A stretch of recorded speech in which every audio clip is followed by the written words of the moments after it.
आप मुझे बताइए, एक घर में परिवार के एक सदस्य के लिए एक कानून हो, परिवार के दूसरे सदस्य के लिए दूसरा कानून हो, तो क्या वो घर चल पाएगा क्या? फिर ऐसी दोहरी व्यवस्था से देश कैसे चल पाएगा? हमें याद रखना है कि भारत के संविधान में भी नागरिकों के समान अधिकार की बात कही गई है। इस भेदभाव का नुकसान उनकी कई पीढ़ियों को भुगतना पड़ा। मोदी जी ने कहा था कि अगर एक ही घर में 4-5 लोग हों और सबके लिए अलग अलग नियम हों, अलग अलग कानून हों, तो क्या वो घर अच्छा रहेगा? क्या वो घर विकास करेगा? या सभी के लिए एक नियम, एक कानून होने चाहिए। और इसी के तहत उन्होंने एक नारा दिया था, एक देश, एक विधान, एक संविधान। नमस्कार, मैं हूं शिव पांडे और आप देख रहे हैं अखंड भारत बुलेटिन। जी हाँ, ये मोदी जी की वो बातें हैं जो पहले उन्होंने कभी कही थी। उन्होंने देश को सबका साथ, सबका विकास का नारा देकर एकजुट करने की भी कोशिश की थी। उन्होंने देश को हिंदू और हिंदुत्व की बात करके कहीं ना कहीं अपने पाले में समेटने की भी कोशिश की थी और काफ़ी हद तक उसमें सफल भी हुए थे। लेकिन फिर समय बीतता है और समय बीतने के बाद मोदी जी की सोच बदलती है और वो ले आते हैं एक ऐसा कानून जिसने पूरे देश में हलचल पैदा कर दी है। सियासी गलियारे में भी हलचल है और साथ ही साथ देश की जनता भी उसी उधेड़बुन में परेशान है कि आखिर अब आने वाले समय में क्या होगा। 2018 में मोदी जी एक कानून लाए थे जिसमें उन्होंने SC/ST के लिए अध्यादेश लाकर उसमें कुछ संशोधन किए थे। उसके बाद से भी हालांकि लोगों ने विचार विमर्श किया था, लोगों ने सोचा था कि हो सकता है कि अब ये सारा सिलसिला रुक जाए। मोदी जी की बात को, मोदी जी के ऊपर भरोसा करके लोगों ने मोदी जी के उस निर्णय पर भी कोई सवाल खड़े नहीं किए। लेकिन अब जब बात आने वाले समय में सामान्य वर्ग के बच्चों के भविष्य पर आने लगी है, जब आने वाले समय में सामान्य वर्ग के बच्चों का भविष्य खतरे में दिखाई दे रहा है, तो उसके बाद सवर्ण समाज भी सीना तान कर खड़ा हो गया है। अब सवर्ण समाज मोदी जी को वो सारी बातें भी याद दिला रहा है, मोदी जी को पुराने समय में दिए गए भाषण भी याद दिला रहा है और दिखा भी रहा है, बता भी रहा है कि मोदी जी आप क्या कहते थे और आपने क्या कर दिया। मोदी जी UCC की बात करते थे और UCC की बात करते करते मोदी जी UGC तक पहुंच गए। UCC तो गायब हो गया लेकिन UGC आ गया, और वो UGC जिसने आज पूरे देश को कहीं ना कहीं गृहयुद्ध के मुहाने पर लाकर खड़ा कर दिया है।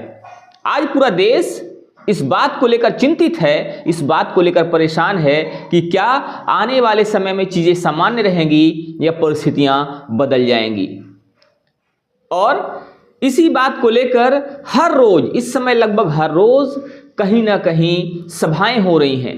सवर्ण समाज चिंतित है कि मोदी जी ने इतने सारे कानून ला दिए, अब आने वाले समय में कौन सा नया कानून आने वाला है। चाहे हम बात करें नीट में आरक्षण की, चाहे PG में आरक्षण की, चाहे किसी भी चीज में आरक्षण की, प्रमोशन में आरक्षण की, ऐसे बहुत सारे नियम कानून हैं जिसमें मोदी जी ने परिवर्तन किए हैं।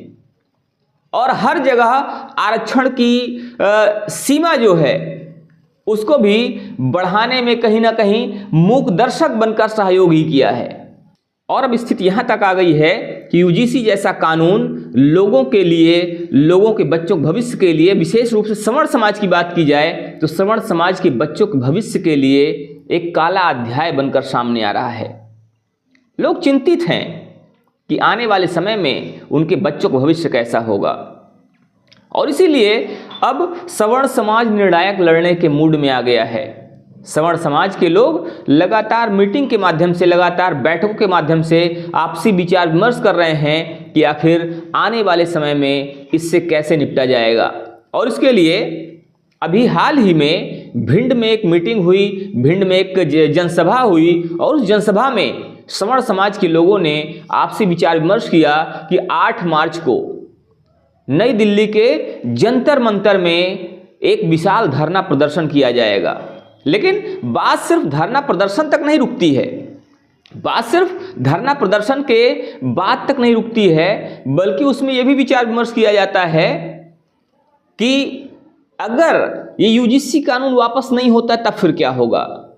तो उसी में अगर बात करें, ये जो सभा बुलाई गई थी, ये जो मीटिंग हुई, ये जो धरना प्रदर्शन, ये जो बातचीत हो रही थी, ये सवर्ण संघर्ष समिति के द्वारा की जा रही थी। और सवर्ण संघर्ष समिति के जो नेता थे, उन्होंने बातों बातों में ये भी कह दिया कि अगर यूजीसी कानून वापस नहीं होता है तो हमें देश का आधा हिस्सा, मतलब आधा देश दे दिया जाए, हम सवर्णों का अलग से देश बनाएंगे।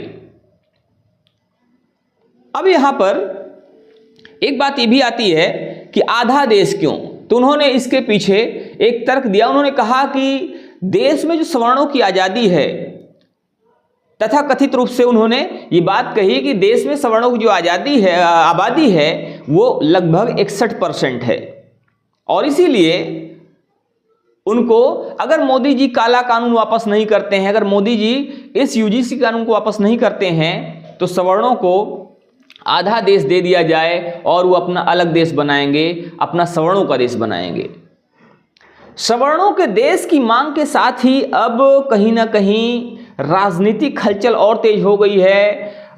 ये कहा जाए कि देश में वाद विवाद की स्थितियां और भी ज़्यादा तेज हो गई हैं। अब देखना ये होगा कि आने वाले समय में ये कानून को लेकर क्या कुछ सामने आता है। हालांकि अभी आरएसएस प्रमुख मोहन भागवत ने भी कहा है कि अगर कोई गिरा है तो उसको उठकर ही, वो झुककर उठाना पड़ेगा।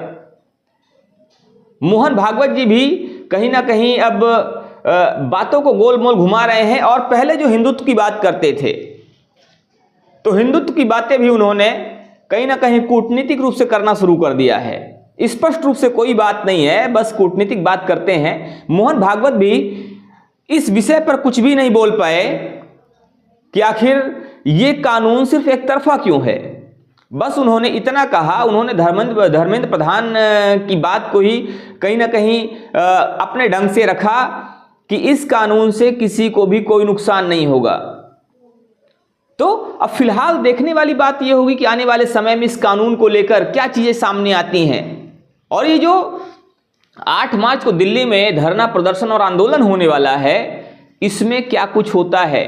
क्या मोहन भागवत, नरेंद्र मोदी जी और जो बड़े नेता हैं, तमाम बड़े नेता, वो अपना रुख स्पष्ट करेंगे? क्योंकि अभी तक भारतीय जनता पार्टी किसी बड़े नेता की तरफ से कोई बयान नहीं आया है। और किसी भी बड़े नेता का बयान ना आना अपने आप में काफी कुछ बयां करता है।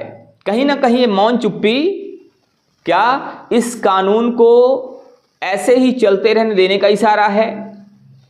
हालांकि मामला कोर्ट में है, लेकिन उसके बावजूद सरकारों को अपना रुख स्पष्ट करना चाहिए था। सरकारों को बोलना चाहिए था कि आखिर इस विषय को लेकर, इस कानून को लेकर, इस बात को लेकर वो क्या सोचते हैं। तो फिलहाल इस पर आपकी क्या राय है, आप हमें जरूर बताइएगा। बने रहिए हमारे साथ खबरों को अपडेट के लिए। मिलते हैं फिर से, तब तक के लिए जय हिंद।